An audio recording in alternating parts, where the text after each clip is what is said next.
Hello, fight fans. Welcome to another episode of More Than a Fight Podcast. I am your host, Jose Alfredo Alcázar, and this is your co-host, Juan. And behind the camera we have John. This is episode 57, dedicated to the world of boxing.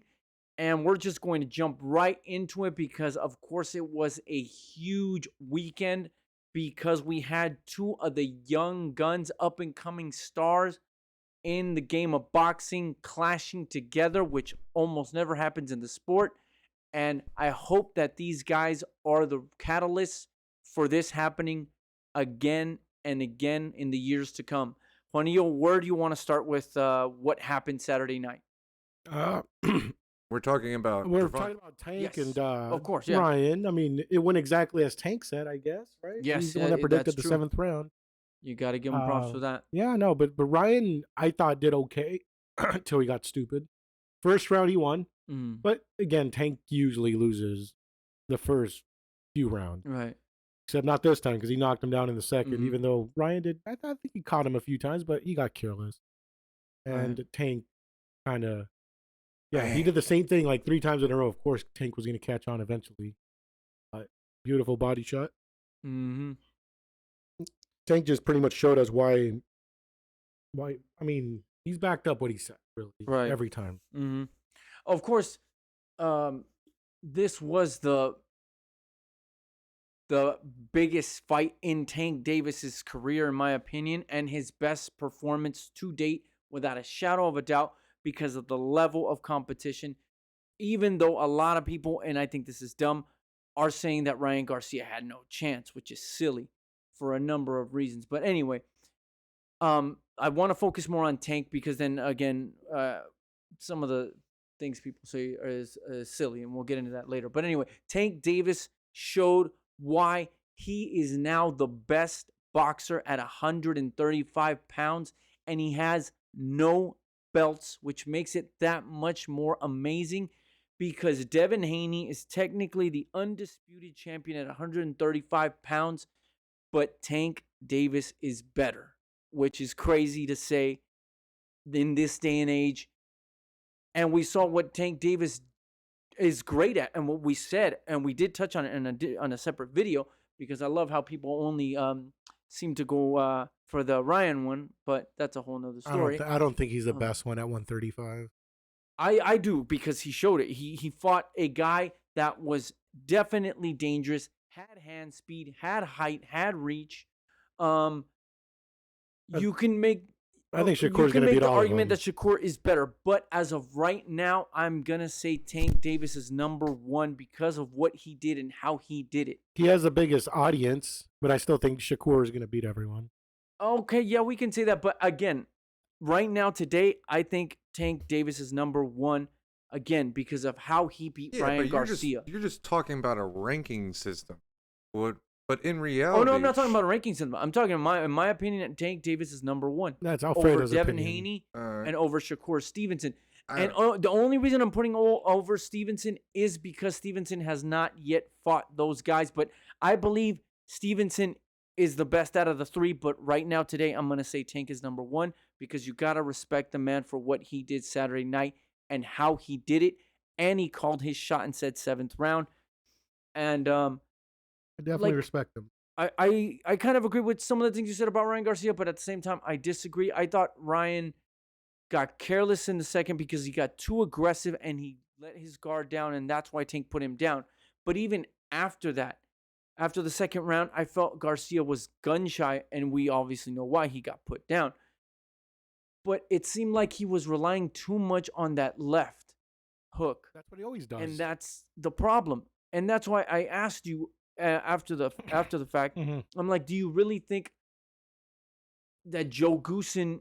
Well, I'm curious what Joe Goossen was saying in the corner, because if you keep throwing that same punch, eventually what happens going to happen? Tank zeroed in, was intelligent, knew when to throw, kept his distance very well, because a lot of the times Ryan was throwing and missing, and I felt Tank was countering him beautifully a lot of the times. This is before he landed the body shot. So I thought Ryan just was almost one-dimensional at times. Yes, he landed a couple right hands here and there, but for the most part, I was almost disappointed with the way Ryan boxed. He fought like he always fights. That's just how he He fights. needs more work, and the good news for him is he's 24. 23. Okay, 23. But this, now I don't want to get ahead of myself. This could potentially be his Canelo versus Mayweather moment where he fought a better fighter, which Tank showed he is. Now let's see how he bounces back. But again, I want to more so focus on Tank. Will Tank take the winner of Devin Haney versus Lomachenko, in your opinion? That's and what I should want. he? Yeah, he should. I think he's I mean, yeah, they're gonna have all the belts. Of course, he wants a belt, so Yes. I think he's next in line. So yes. But if this fight took place and happened with these two networks, I think it's going to be even harder, unfortunately, with ESPN and Showtime, more so because of Bob Arum, because he's going to obviously argue that ESPN is the bigger platform, blah, blah, blah, blah, blah. Of course, let's hope that it happens just like this one happened, and it's a straightforward contract, as in no weight restrictions, no hydration. Let's just get it on, whether it's Devin Haney or Vasily Lomachenko. Again, as of right now, I think Tank Davis is number one at 135, and he has no belts, which is amazing to me, because maybe this is what needs to happen for the belt situation to just be put aside once and for all, because everybody has a damn belt nowadays. And He actually does vast have a majority belt. of them, Not a real belt. no, yeah, Well, he doesn't have the whole any. reason was a catch weight, is Yeah. because the belt wasn't in play. Well, no. He actually doesn't have any belts. Not at 130, not at 135. WA World Light. No. At 130, they're all taken up, if I'm not mistaken. The major ones are by Devin Haney, right? Yeah. Because he took them all from T.O. That took Yeah, them from all Delfimo. Loma. Mm-hmm. So yeah. Well, Cambosos. Cambosos yeah, took it that. from T.O. and Haney then, took him from Cambosos. yeah. Yep. Sorry.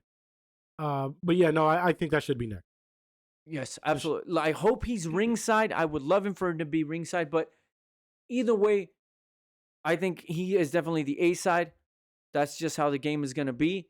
So let's hope that fight is made. I don't know if it happens this year. I would love to see it happen this year. But then again, I'm not going to be mad if Tank Davis decides to fight somebody next that, I don't like to use the word tune-up or a fill-in fight. But if that's what he wants to do, you got to respect the man. He did what he did what he had to do. He showed up. He put his money where his mouth was, unlike Ryan. But that being said, I want to make sure we give Ryan credit again. And I know there's a lot of people that are hating on him, and I can only imagine all the shit he's getting. For those of you who can think objectively and will understand what I'm about to say, this is who I'm talking to, because everybody else is not going to give a damn about what I'm going to say. Ryan Garcia made this fight happen because he gave in to all the demands.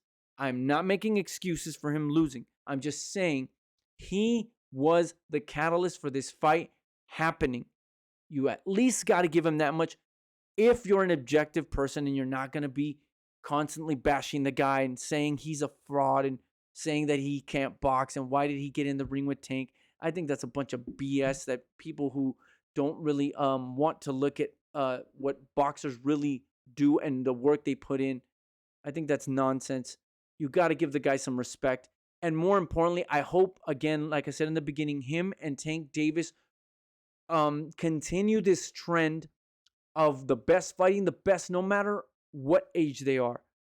If you say you can beat me and I say I can beat you, let's prove it in the ring. I would love to see Keyshawn Davis against Frank Martin. I would love to see still, even though it sounds like it's never going to happen, Earl Spence against Terrence Crawford. Let's figure out what the hell's going on in middleweight. I would love to see Beterbiev against Bivol. These guys did it. They got in the ring, and look at what happened. They sold out the arena, and there's a rumor it did $1 million plus. It's a rumor. We don't know yet. That's 750. But even if it's 750, that's pretty damn high for nowadays because of streaming. But look at what they did. Look at all the celebrities that were there, all the athletes that were there. When boxing does it right, this is what you get. And I hope that this this makes other young fighters go, I want to make that kind of event happen. So that means I got to fight whoever it is that says they're better than me or at the top, a top tier. And I believe Shakur Stevenson is that kind of guy. I believe he wants to get in the ring with Tank Davis, Haney, Lomachenko. And I hope that Tank continues this and Ryan Garcia isn't his only top 3, top 5 fighter, whether you think Ryan Garcia is there or not.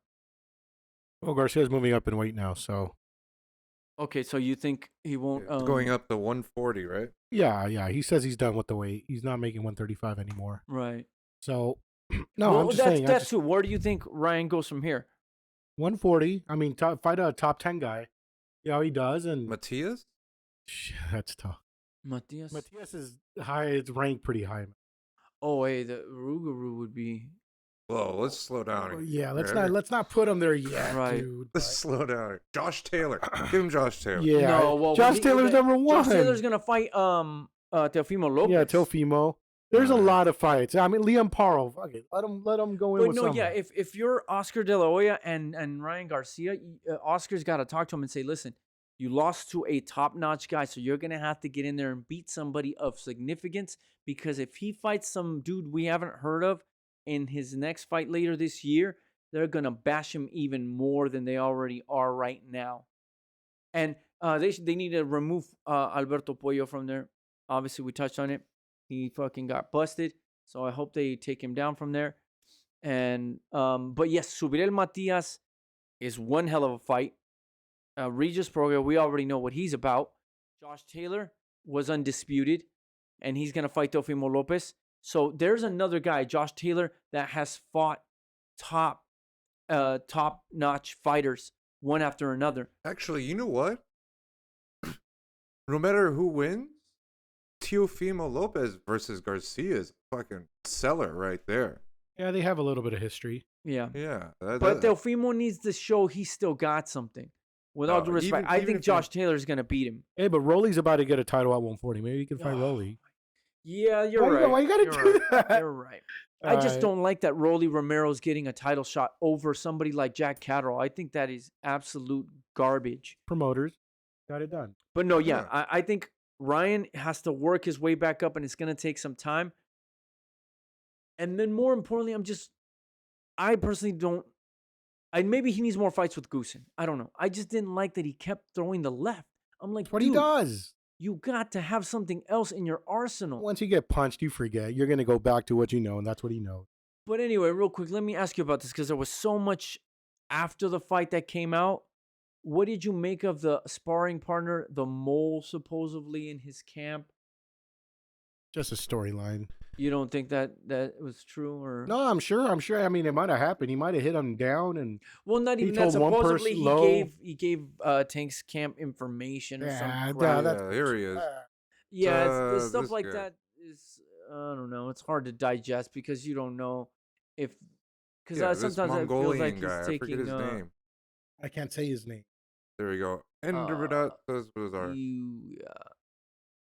So he's an Olympian. Yeah, he's undefeated. 5-0. And he's 5'4", so it was pretty close to Tank's. Yeah. So this is the dude he sparred. Yeah, Mongolian. Yeah. Chinggis Khan. Sinbatar. Denibat. Yeah, I can't. But anyway, yeah, this is the guy supposedly. But no, I don't like when this kind of stuff comes out, because then I feel like they're throwing silly excuses out there, trying to tarnish the fight in a way. Garcia's not the one who said it. Right. It was I Davis.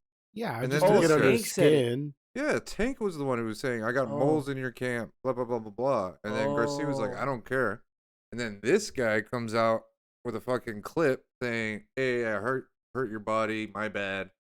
But didn't say he was a mole, but basically saying, yeah. Everyone accuses him, yeah. But...